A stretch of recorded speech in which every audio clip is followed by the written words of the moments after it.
नमस्कार। आप देख रहे हैं स्पेशल कवरेज न्यूज। मैं हूं आपके साथ शिव कुमार। मेरे साथ हैं वरिष्ठ पत्रकार आदरणीय डॉक्टर राकेश पाठक सर।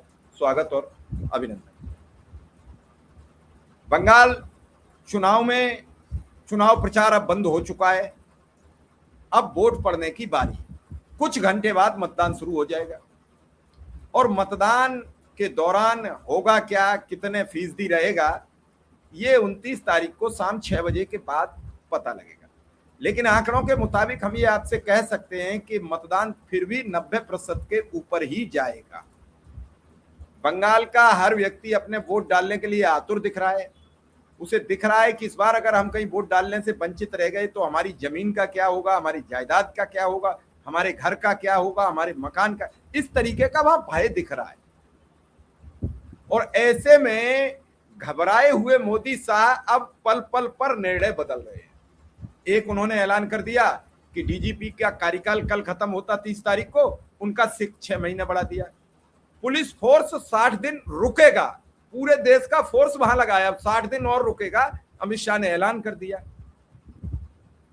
साथ ही एक बड़े तेज तर्रार पुलिस अधिकारी हैं, आईपीएस जो डीआईजी हो गए हैं, यूपी के माने जाते हैं, अजयपाल शर्मा, उनका वीडियो वायरल हो रहा है। उस पर उत्तर प्रदेश के मुख्यमंत्री अखिलेश यादव ने एक बड़ी सघन टिप्पणी कर दी। उन्होंने टिप्पणी में यह बोल दिया है कि आपके सामने स्क्रीन पर है कि पश्चिम बंगाल में भाजपा ने ऑब्जर्वर के नाम पर रामपुर व संभल में टेस्ट किए हुए अपने एजेंट भेजे हैं। लेकिन इनसे कुछ होने वाला है नहीं। दीदी हैं, दीदी ही रहेंगी। सही समय आने पर भाजपा और उसके संगी साथियों के इन जैसे एजेंटों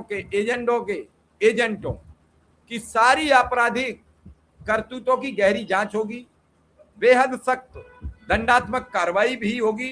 ये सब अधिकारी के रूप में अनरजिस्टर्ड लोगों के, अनरजिस्टर्ड अंडरग्राउंड सदस्य। सर, बड़ी गंभीर बात कही है। हम न इन्हें भागने देंगे, न भूमिगत होने देंगे। हम खोद के ले आएंगे, खोद के लाएंगे और अपने कुकर्तियों के लिए कानूनी सजा भी पाएंगे। लोकतंत्र के अपराधी बख्शे नहीं जाएंगे। भाजपाई एजेंडे के एजेंट हैशटैग लगा दिया, अभी सबसे टॉप पर वायरल कर रहा है ट्विटर पर। सर, सीधा आपके पास आ रहा हूं। इस पोस्ट को लेकर फिर शुरुआत कीजिए, क्या होगा बंगाल का? देखिए, ये जो अखिलेश यादव जो उत्तर प्रदेश के पूर्व मुख्यमंत्री हैं, उनका ये बयान, उनकी ये पोस्ट जो उन्होंने एक्स पर की है, साथ में जो वीडियो उन्होंने लगाया, इसमें जो अधिकारी दिखाई दे रहा है उसके कामकाज को लेकर जो टिप्पणी उन्होंने की और सीधे लिखा है कि ये बीजेपी के टेस्टेड एजेंट हैं, रामपुर और संभल के।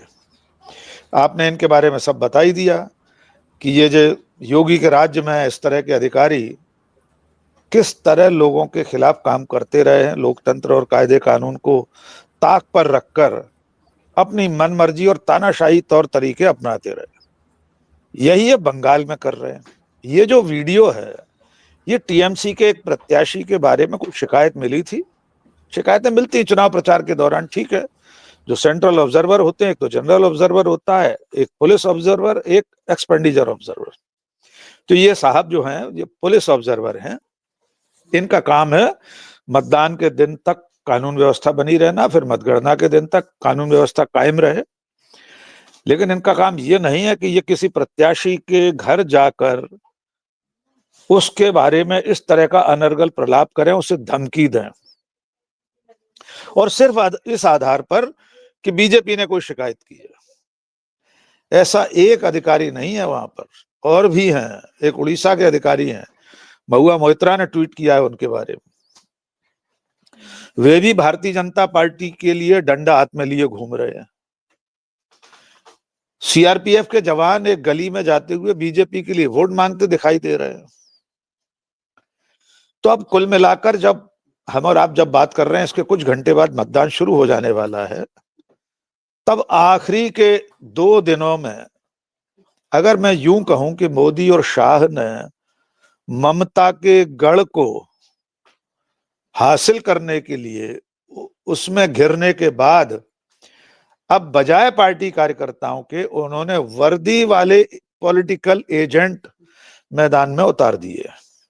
देखिए, हम सारे जो पैरामिलिट्री फोर्सेस हैं, उनके जो जवान हैं, बाकी के सारे अधिकारी हैं, सबको इस तरह से संदेह के घेरे में नहीं रख रहे, लेकिन जितने दृश्य अभी सामने आ रहे हैं, जितने तेवर अधिकारियों के दिखाई दे रहे हैं, वे सब के सब बीजेपी के पक्ष में बोलते दिख रहे हैं। अब तक बंगाल में पूरे चुनाव प्रचार के दरमियान जितनी ऐसी घटनाएं हुई हैं, चाहे वो जनरल ऑब्जर्वर के एक सीसीटीवी वीडियो का मामला हो जिसमें वो निर्धारित जगह पर नहीं रुका। कोई ऑब्जर्वर जब कहीं जाता है तो संबंधित जिले के अफसरों की, वहां के कलेक्टर की, रिटर्निंग ऑफिसर की जिम्मेदारी होती है, वे अपने तरफ से उसकी व्यवस्था करते हैं। उस ऑब्जर्वर को रुकने का इंतजाम किया गया था एक सरकारी गेस्ट हाउस में, वहां नहीं रुका, एक बड़े होटल में रुका। वहां बीजेपी के एक प्रत्याशी से उसकी मुलाकात हुई, उसका सीसीटीवी फुटेज जारी हो गया। मेरी जानकारी में नहीं है, आप मुझे दुरुस्त कीजिए, इतने सबूतों के बावजूद कि एक ऑब्जर्वर प्रत्याशी से गोपनीय रूप से अलग से मिल रहा है होटल में, चुनाव आयोग ने कोई कार्रवाई नहीं की। ये महुआ मोइत्रा का ट्वीट है। ये उड़ीसा के आईपीएस ऑफिसर हैं, यहां भी धमकी देते फिर रहे हैं बीजेपी के लिए। महुआ ने लिखा है उड़ीसा नहीं है वहां पे जहां आप किसी पर भी डंडा फटकार दो। कितने उदाहरण गिनाएंगे शिव कुमार जी हमारे दर्शकों के लिए हम। और ये सारी घटनाएं, सारे दृश्य सिर्फ एक पार्टी के पक्ष में जाते क्यों दिखाई दे रहे हैं? ये ऑब्जर्वर्स, चाहे पुलिस ऑब्जर्वर हो, जनरल ऑब्जर्वर हो, ये टीएमसी के खिलाफ डंडा फटकारते हुए क्यों दिखाई दे रहे हैं? इसलिए अब अखिलेश यादव के बयान पर लौटें और इस बात को समझें कि अखिलेश के ट्वीट में, उनकी पोस्ट में जो धमकी दी गई है, देखा जाए तो चेतावनी कह लीजिए उसे, ये इन सब अधिकारियों के लिए जो वर्दी में बीजेपी का काम कर रहे हैं। इसलिए उन्होंने कहा है कि अगर समय आया, सत्ता बदली, तो आपको इसका दंड भुगतना पड़ेगा। यही बात तो राहुल गांधी कहते हैं चुनाव आयोग को लेकर कि जब वक्त बदलेगा तो हम बैक डेट से कानून में संशोधन करके आपको पकड़ेंगे, भूतलक्षी प्रभाव से। लेकिन ये बेचैनी मोदी शाह की बता रही है कि 15 दिन अमित शाह डेरा डाले रहे, तंबू गाड़ कर रहे बंगाल में। खूब भांपू मीडिया ने वायरल किया कि देखिए रात रात भर अमित शाह काम कर रहे हैं। पूरे पूरे दिन मोदी और शाह की रैलियां कवर की गई हैं। क्या किसी विपक्षी नेता या ममता बनर्जी के किसी रोड शो या रैली को 2-2, 3-3 घंटे तक आपने टेलीकास्ट होते देखा, रिपीट टेलीकास्ट देखा? नौका विहार का कोई ऐसा नजारा देखा किसी विपक्ष के नेता का? तो आप समझिए ममता के गढ़ में मोदी शाह बुरी तरह फंस गए हैं। इसलिए अब उन्होंने सब कुछ दांव पर लगा दिया है कि कोई कमी न रह जाए। उनका बस चले तो सीआरपीएफ के इन वर्दीधारी लोगों के जरिए ही मशीन में अंगूठा भी दबा दें, वोट भी डलवा लेंगे। और ये जो तस्वीर आप दिखा रहे हैं, ये भी चुनाव आयोग और सरकार के कामकाज की एक बानगी है। जो डीजीपी रिटायर होने वाला था, उसे आपने चुनाव के वक्त में किसी दूसरे राज्य में डीजीपी बनाकर क्यों उसी राज्य में क्यों भेज दिया?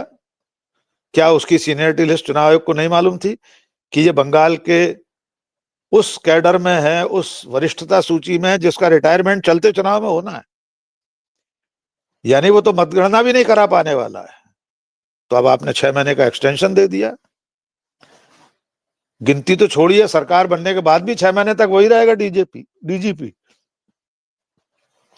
आमतौर पर चुनाव संपन्न होने के बाद इस तरह के तबादले वापस कर लिए जाते हैं। आमतौर पर जिलों के कलेक्टर, एसपी भी चुनाव आयोग के चलते किसी शिकायत या सामान्य प्रक्रिया में अगर 3 साल से ज्यादा हो गए हैं एक जिले में, तो हटा दिए जाते हैं एसपी, कलेक्टर। चुनाव के बाद ज्यादातर लोग बहाल हो जाते हैं।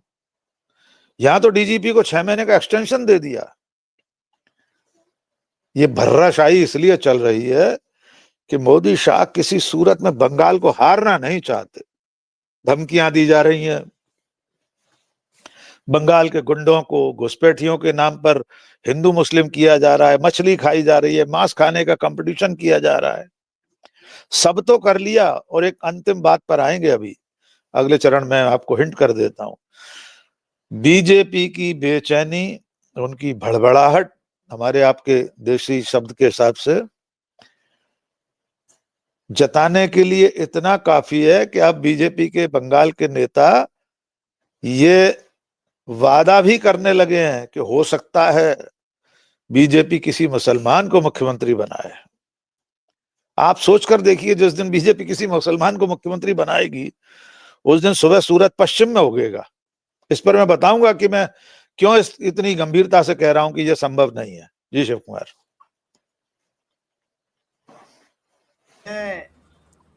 सारे काम बीजेपी करती चली जा रही है, लेकिन क्या इसके बाद हम लोग जो आकलन करते हैं वो किन्हीं तथ्यों पर ही करते हैं।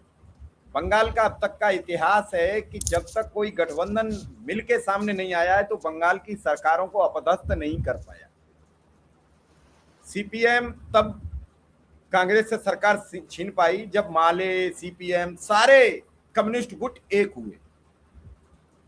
फिर ममता बनर्जी लड़ती रही। जब ममता बनर्जी ने सरकार छीनी तो ममता बनर्जी और कांग्रेस इकट्ठी हुई, गठबंधन बना, तो ममता बनर्जी ने, भाजपा अकेले लड़ रही है। इससे पहले भी जो पार्टी लोकसभा में बड़ी बनी उसने सरकार अब तक अपदस्थ की है, भाजपा वहां भी छोटी है। तो जो वैचारिकी है पुरानी, उसमें बीजेपी कहीं आगे जाती नहीं दिख रही है। लेकिन इसके बावजूद एक तरीके से ये नैरेटिव बनाया जा रहा है, हम जीत गए, हम जीत गए। आप देख रहे हो भापू मीडिया दिन भर कह रही है 150 से ऊपर है, 150 से। कई लोग तो जो पत्रकारों के हम नाम भी नहीं लेंगे, वो दिन भर ये लिख चुके हैं कि हम तो सरकार में आ चुके हैं। उनके पुराने ट्वीट्स भी वायरल हो रहे हैं। लेकिन सर, क्या ये एक साफ सुथरा चुनाव हो पा रहा? मैं चुनाव आयोग पर आपसे बात करना चाहता हूं ताकि दर्शक समझें कि आपने कई चुनाव कवर किए हैं, आपने कई मुख्य चुनाव आयुक्त तो देखे, टीएन शेषन का कार्यकाल देखा, उस समय आप संपादक थे। आपने उसके बाद भी कई चुनाव आयुक्त देखे जो काम करते रहे लेकिन सरकारों को हस्तक्षेप नहीं किया। संयोग से आपने टीएन शेषन का जिक्र किया है तो बहुत विनम्रता से अपना एक व्यक्तिगत अनुभव साझा कर देता हूं, बहुत संक्षेप में। टीएन शेषन के समय में एक एमएस गिल चुनाव आयुक्त थे, मुख्य चुनाव आयुक्त टीएन शेषन थे। उनका झगड़ा हो गया। एमएस गिल और टीएन शेषन में आपस में बनती नहीं थी। एमएस गिल एक दिन दिल्ली से लापता हो गए। पूरे देश में हड़कंप मच गया। पीवी नरसिंह राव प्रधानमंत्री थे कि एमएस गिल लापता, पता नहीं कहां चले गए। टीएन शेषन से लड़ाई हो गई थी। मैं इस देश का पहला व्यक्ति था जिसने एमएस गिल को ढूंढ निकाला था। मैं उस वक्त ग्वालियर में रिपोर्टर था। एमएस गिल मूलतः शिवपुरी जिले में रहते थे। उनके पिताजी को तत्कालीन सिंधिया शासकों ने जमीन दी थी। मेरे एक सोर्स ने बताया कि एमएस गिल शिवपुरी में अपने फार्म पर, अपने खेत पर ट्रैक्टर चला रहे। मैं किसी तरह से गिरते पड़ते महिंद्रा जीप लेकर अपने फोटोग्राफर साथी केदार जैन को लेकर वहां पहुंचा और टीएन शेषन को खेत में जाकर मैंने पकड़ा और उनका इंटरव्यू लिया। स्वदेश में अगले दिन 8 कॉलम में क्षमा कीजिए, टीएन शेषन ने एमएस गिल को, वे नेकर पहने हुए थे, ट्रैक्टर चला रहे थे, उनका 8 कॉलम का इंटरव्यू स्वदेश में पहले पेज पे छपा। मुझे उसका शीर्षक भी याद है, दूरी से भी दूर छोड़ आए हैं गिल दिल्ली को। मैंने उनसे पूछा था आप दिल्ली कब जाएंगे, तो उन्होंने कहा दिल्ली बहुत दूर है, मैं दिल्ली बहुत दूर छोड़ आया हूं। वो चुनाव आयोग था जो प्रधानमंत्री को आंखें दिखा देता था। टीएन शेषन ने कह दिया था पीवी नरसिंह राव से कि ये भारत सरकार का चुनाव आयोग नहीं है, ये भारत का चुनाव आयोग है, इसका नाम इलेक्शन कमीशन ऑफ इंडिया है। लेकिन अब तो अमृतकाल है। यहाँ तो चीफ जस्टिस ऑफ इंडिया को भारत सरकार का चीफ जस्टिस बता दिया भजनलाल ने, हरियाणा के मुख्यमंत्री ने। गनीमत है उसने ये नहीं कहा, राजस्थान के मुख्यमंत्री सर राजस्थान की क्षमा चाहेंगे। गनीमत है भजनलाल ने ये नहीं कहा कि भारतीय जनता पार्टी के प्रधान न्यायाधीश, ये भी कह सकते थे वे। नहीं, वो कई बार तो प्रधानमंत्री जी को भी दिवंगत बता चुके हैं। हाँ, वो कुछ भी कहते रहते हैं। बड़े नमूने हैं, एक से एक कोहिनूर हैं जो मोदी के दरबार के। अब चुनाव आयोग की जो भूमिका है वो साफ दिखाई दे रही है। एसआईआर से लेकर अब तक 27 लाख लोगों के नाम कटे, अंततः वे लोग वोट नहीं डाल पाए। इसका नतीजों पर क्या असर होगा उस समय देखने को मिलेगा। नाम किस तरह चीन चीन कर काटे गए हैं इसके प्रमाण सामने आ चुके हैं। ज्यादातर मुसलमानों के नाम कटे हैं क्योंकि वे ममता बनर्जी का वोट बैंक माने जाते हैं या कांग्रेस का वोट बैंक है। तो चुनाव आयोग ने इस चुनाव में बीजेपी के सहयोगी दल की भूमिका निभाई है। लेकिन इतना सब करके भी मोदी शाह बंगाल में चुनाव लड़ते लड़ते उस कगार पर पहुंच गए हैं कि अब उन्हें ऐसे ऐसे झांसे पेश करना पड़ रहे हैं, ऐसी गाजर मतदाताओं के सामने लटकानी पड़ रही है जिसकी कोई कल्पना नहीं कर सकता। वो शुभेंदु अधिकारी बीजेपी के नेता बंगाल में कह रहे हो सकता है बहुमत हमारा आए तो बीजेपी किसी मुसलमान को मुख्यमंत्री बना दे। कितने मुसलमानों को टिकट दिए बंगाल में? इससे पहले आजाद भारत में भारतीय जनता पार्टी ने किस किस मुसलमान को मुख्यमंत्री बना दिया? संसद में कितने मुस्लिम सांसद हैं बीजेपी के? मंत्रिमंडल में कितने हैं? मुख्तार अब्बास नकवी, सैयद शाहनवाज खान कहाँ हैं? शाहनवाज हुसैन कहाँ है? इनकी कोई गिनती है भारतीय जनता पार्टी में आज की तक? और इससे भी बड़ी बात मैं अपने दर्शकों को याद दिला दूं, मुस्लिम मुख्यमंत्री के नाम पर नरेंद्र मोदी खुद इसी देश में एक राज्य को धमका रहे थे। उस राज्य का नाम है उनका अपना गृह राज्य गुजरात। अहमद पटेल उस वक्त जिंदा थे, गुजरात का विधानसभा चुनाव चल रहा था। नरेंद्र मोदी ने गुजरात के हिंदू मतदाताओं को डराने के लिए, इस्लामोफोबिया के नाम पर उन्हें भयभीत करने के लिए एक आम सभा में यह कहा था कि कांग्रेस अगर बहुमत में आ गई तो एक मुसलमान को मुख्यमंत्री बना देगी। तब मैंने एक वीडियो बनाया था और कई चैनल्स पर पूछा था कि क्या इस देश के संविधान में कहीं लिखा है कि मुसलमान को मुख्यमंत्री नहीं बनाया जा सकता? क्या किसी मुस्लिम को मुख्यमंत्री बनाना अपराध है? क्या इस देश के इतिहास में इससे पहले मुस्लिम मुख्यमंत्री नहीं रहे? मैंने सबके नाम गिना दिए थे। अब्दुल रहमान अंतुले महाराष्ट्र में, अब्दुल गफूर बिहार में, असम में एक महिला मुख्यमंत्री रही हैं कांग्रेस की तरफ से। तो जो पार्टी और जिस पार्टी का सर्वोच्च नेता, देश का प्रधानमंत्री अपने गृह राज्य में लोगों को इस नाम पर डराता है कि मुसलमान मुख्यमंत्री बन जाएगा तो तुम कैसे जियोगे, न जाने कौन सी कयामत आ जाएगी मुसलमान अगर मुख्यमंत्री बन गया, वो बंगाल में मुसलमान मुख्यमंत्री बनाने का वादा करे, ये नैरेटिव पैदा करे, बनाया जाए, ये मैसेज, ये संकेत मुस्लिम वोटर्स को दिया जाए कि बीजेपी तो मुसलमान को मुख्यमंत्री बना सकती है। और उन्हीं की पार्टी का एक मुख्यमंत्री योगी आदित्यनाथ बंगाल में नफरत बांटकर आया। क्या कुछ कहा है योगी आदित्यनाथ ने कि मुसलमान यहाँ काबा बनाना चाहते हैं? योगी आदित्यनाथ ने कहा कि उत्तर प्रदेश में अब नमाज की आवाज नहीं सुनाई देती। तो जिस पार्टी में मुसलमानों के खिलाफ इतनी नफरत वाले नेता हैं, खुद प्रधानमंत्री कपड़ों से पहचानने की बात करते हैं, घुसपैठियों के बहाने सिर्फ मुसलमानों के खिलाफ नफरत बांटते हैं, जिस पार्टी का एक मुख्यमंत्री हेमंता विश्व शर्मा अपने राज्य के मुसलमानों को राज्य छोड़ने की धमकी देता है और कहता है मैं उन्हें इतना परेशान करूंगा कि वे असम छोड़कर चले जाएं, वो पार्टी मुसलमान को मुख्यमंत्री बनाएगी? शिव कुमार जी, ये असंभव है। लेकिन ये सारे बयान, ये सारी गतिविधियां और अब वर्दी की आड़, ये सब इस बात को बताने के लिए पर्याप्त हैं कि मोदी शाह बंगाल के रण में बुरी तरह चक्रव्यूह में फंसे हुए हैं। उससे निकलने का कोई रास्ता नहीं दिखाई दे रहा। जीतना तो बहुत दूर की बात है, अब उन्हें यह लग रहा है कि किसी तरह सम्मानजनक हार भी हो जाए तो तसल्ली हो जाएगी। मैं फिर दोहरा दूं, मैं उन पत्रकारों में से नहीं हूं जो किसी पार्टी की हार जीत की ज्योतिषीय भविष्यवाणी करते हैं। हमें नहीं पता बंगाल का मतदाता क्या करने वाला है।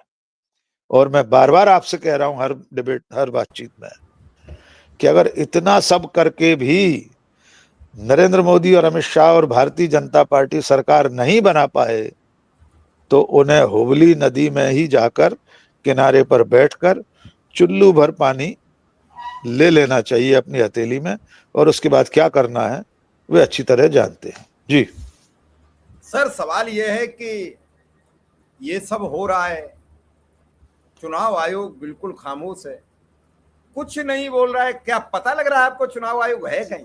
आप ये बात बताओ। नहीं, क्यों नहीं पता लग रहा? बिल्कुल पता लग रहा है। दिन रात अपने परिपत्र में केरल बीजेपी का सील ठप्पा लगाकर जारी कर रहा है।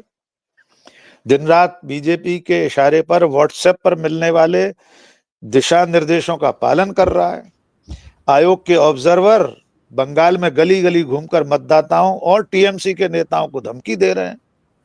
आयोग दिखाई तो दे रहा है सब जगह, और आयोग वहां देख रहा है जहां असम का मुख्यमंत्री ज्ञानेश कुमार को, सीईसी को भारत रत्न देने की मांग कर रहा है। और कितना देखना है चुनाव आयोग को भाई साहब आपको? चारों ओर तो चारों तरफ 24 दिशाओं में चुनाव आयोग दिखाई दे रहा है, और वो दिख रहा है बीजेपी की सेवा में, उसके चारण के रूप में, उसके भाट के रूप में, उसके सेवक के रूप में दिखाई दे रहा है। जबकि उसका काम था निष्पक्ष चुनाव कराना, भय मुक्त चुनाव कराना, मतदाताओं को सुविधाजनक मतदान, सुरक्षित मतदान की सुविधाएं मुहैया कराना। लेकिन वो सब छोड़कर वो सिर्फ बीजेपी की सुविधा के लिए प्राणपण से जुटा हुआ है। सर, एक बड़ा महत्वपूर्ण सवाल है और ये अंतिम सवाल है हमारा। बीजेपी मध्य प्रदेश, राजस्थान, छत्तीसगढ़, इन राज्यों में या उत्तर प्रदेश में जब चुनाव आता है तो प्रमुख विपक्षी दलों को या हरियाणा अपने ट्रैप में फंसा लेती है, मतलब अपने फील्ड में ले जाती है और एक गेंद फेंकती है, ये सब आउट हो जाते हैं, खट खट खट खट इनके विकेट उखड़ जाते हैं। लेकिन ममता बनर्जी के तो फील्ड में जाके ये सब फंस गए हैं। पहले कहा मछली नहीं खाने देंगे, और ऐसी मछली गले में अटकी है कि मछली गले में फंसाए घूम रहे हैं, उम्मीदवार के हाथ में है, नेताओं की प्लेट में है। तो ये गले में फंसी मछली कह नहीं देते हैं कि वो मछली खा रहे थे तो कांटा गले में अटक गया है। तो ये गले में अटकी मछली कैसे निकल पाएंगे? क्या ममता बनर्जी के ट्रैप से निकल नहीं पा रहे हैं मोदी साहब? देखिए, पहले बिल्कुल पहले नैरेटिव की बात कर लेते हैं। आपने बिल्कुल ठीक कहा कि हमेशा बीजेपी सियासी बिसात बिछाती है, अखाड़ा खोदती है, मिट्टी जमाती है, और विपक्ष के लोग उसमें आकर फंस जाते हैं। उनके मैदान पर, उनके एस्ट्रोटर्फ पर खेलने के लिए जाते हैं और बीजेपी की दांव में फंसकर चारों खाने चित्त हो जाते हैं। लेकिन ये बात अब धीरे धीरे अतीत की बात हो गई है। अब बीजेपी के नैरेटिव, उनकी पिच, उनका मैदान खाली पड़े रह जा रहे हैं। न कांग्रेस अब उनकी पिच पर जाकर खेल रही है, न अखिलेश यादव की सपा, न जेडीयू, क्षमा कीजिए, राजद, तेजस्वी यादव, और न ममता बनर्जी, स्टालिन जैसे नेता। इन्होंने कहा कि हमें आपकी पिच पर आना ही नहीं है, हमें आपके गोल पोस्ट में गोल ही नहीं दागना, आपको खेलना हो तो हमारे मैदान में आ जाइए। ममता बनर्जी अपने मैदान में डटी रही। उन्होंने एक भी मुद्दे पर बीजेपी के ट्रैप में जाने के लिए एक कदम आगे नहीं बढ़ाया। यही वजह है कि अब आपके मुहावरे पर आ रहे हैं। आपने बिल्कुल सही शब्द का इस्तेमाल किया, मछली नहीं, उससे आगे जाकर मछली का कांटा गले में फंस गया है। अब सांस भी नहीं ले पा रहे हैं। उस मछली और मछली के कांटे को निकालने के लिए सारी पैरामिलिट्री फोर्स पीठ पर धप्पा मार रही है कि किसी तरह से उगल जाए। निगल तो पा नहीं रहे, तो कैसे भी मछली बाहर निकल जाए। चुनाव आयोग के जरिए कुछ और किया जा रहा है ताकि वो कांटा भी बाहर निकल जाए, लेकिन न मछली बाहर निकल रही है, न कांटा बाहर निकल रहा है। इसलिए सड़क पर दोनों हाथों में भगवा पहनकर मछली लेकर वोट मांगने वाले बीजेपी के नेता टेबल पर मछली खाते अनुराग ठाकुर, ममता बनर्जी से कंपटीशन का आह्वान करते ममता विश्व शर्मा, इन सब की ये सारी कोशिशें हुबली के पानी में डूबती हुई दिखाई दे रही हैं, क्योंकि बंगाल का जो मानस है, बंगाली अस्मिता को सबसे ऊपर रखने वाला जो विचार है, वो इन सब चीजों में फंसने वाला नहीं था। और एक बंगाली चचा का वीडियो वायरल हो रहा है, मैंने भी कल पोस्ट किया था। क्या मार्के की बात उन्होंने कही है कि मोदी हमें तो दुश्मन समझते हैं, चलिए आप हिंदुओं को ही 400-500 रुपए की गैस और 40-50 रुपए का पेट्रोल दे दीजिए, हम सब बीजेपी पर थप्पा लगा देंगे, छाप देंगे बीजेपी के लिए वोट। ये है मर्म की बात। ये सिर्फ मुसलमान नहीं समझ रहा, बंगाल का हिंदू भी समझ रहा है कि मोदी, अमित शाह और उनकी पार्टी सिर्फ हिंदू मुसलमान कर रहे हैं, लेकिन खामियाजा तो उन्हें भी भुगतना पड़ रहा है। 100 रुपए का पेट्रोल तो उन्हें भी खरीदना पड़ रहा है हिंदुओं को, 1000 रुपए का गैस सिलेंडर तो उन्हें भी खरीदना पड़ रहा है। इसलिए जो चचा सयाने बोल रहे थे वो बंगाल की ही बोली है।